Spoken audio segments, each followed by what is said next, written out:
Hello, and welcome to Bigfoot News Archive. At Bigfoot News Archive, we focus on something increasingly rare in today's world of viral content and speculation: documented history. Our mission is to present authentic newspaper reports from around the world, original accounts of alleged Bigfoot encounters, preserved exactly as they were recorded by those who experienced them. This channel is intended for both skeptics and believers. We do not embellish or reinterpret these stories. Instead, we present them as originally written, along with the historical context in which they appeared. Long before the internet, accounts of Bigfoot were already being published in newspapers across the globe. Today's featured article comes from the San Francisco Call Bulletin, published in San Francisco, California, on November 17, 1882. It describes an encounter with a wild man reported near Camas Prairie, Idaho. Camas Prairie is a 730-square-mile basin nestled between the Mount Bennett Hills and the Soldier Mountain in southern Idaho. The double whammy headline reads, "A Wild Man in Idaho: How Two Cowboys Chase the Solitary Savage of Snake River."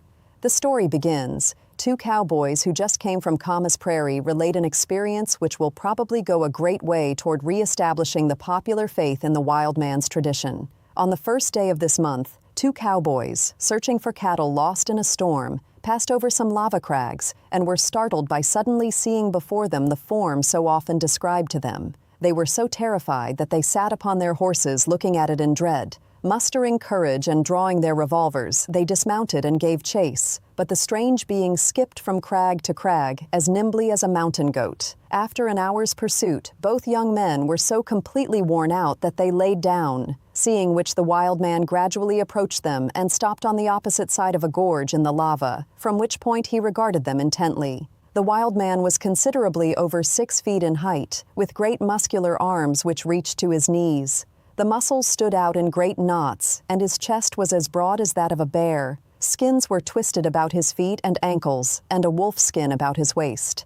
All parts of his body to be seen were covered by long black hair, while from his head the hair flowed over his shoulders in coarse, tangled rolls and mixed with a heavy beard. His face was dark and swarthy, and his eyes shone brightly, while 2 tusks protruded from his mouth. His fingers were the shape of claws, with long, sharp nails, and he acted very much as a wild animal unaccustomed to seeing a man. The boys made all kinds of noises, at the sound of which he twisted his head from side to side and moaned, apparently as if he could not give them any back talk. So wearying of eyeing him, the 2 boys fired their revolvers, whereupon the wild man turned a double somersault and jumped 15 feet to a lower bench and disappeared, growling terribly as he went. It is supposed that this is the same apparition that has so often been seen before. The man no doubt does as the Indians did for subsistence and lives on camas roots, which grow wild by acres, and he no doubt kills young stock, as many yearlings and calves disappear mysteriously, and nothing but the skeletons of them are found. Here are 3 details that make this encounter impossible to ignore. Number 1. Behavior that defies expectation. What makes this encounter especially compelling is how the creature behaves. It doesn't immediately attack or flee. It allows the cowboys to chase it, almost testing them. Then, when they collapse, it approaches and observes them from a safe distance. It reacts to sound with curiosity, head turning, moaning, not aggression. Finally, it escapes with speed and agility beyond the men. Number 2, the creature's physical description versus known animals. The wild man description is extremely detailed and worth breaking down.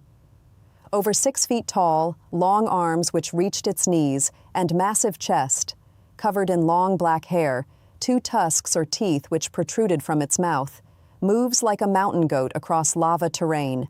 Number 3, environmental context and survival theory. The article gives subtle clues about how such a being could exist. Lives in lava crags, remote, difficult terrain. Eats camas roots, a real native food source. Possibly responsible for missing livestock. Seen repeatedly, implying a long-term presence. If you enjoyed this video, please select the subscribe button and don't forget to like this video so it will be shared with others. please visit our website, www.bigfootnewsarchive.org, to view and download this newspaper article. We appreciate feedback and your thoughts. Please feel free to comment on this story. For Bigfoot News Archive, I'm Greta Sidings, bringing you the reports and letting history speak for itself.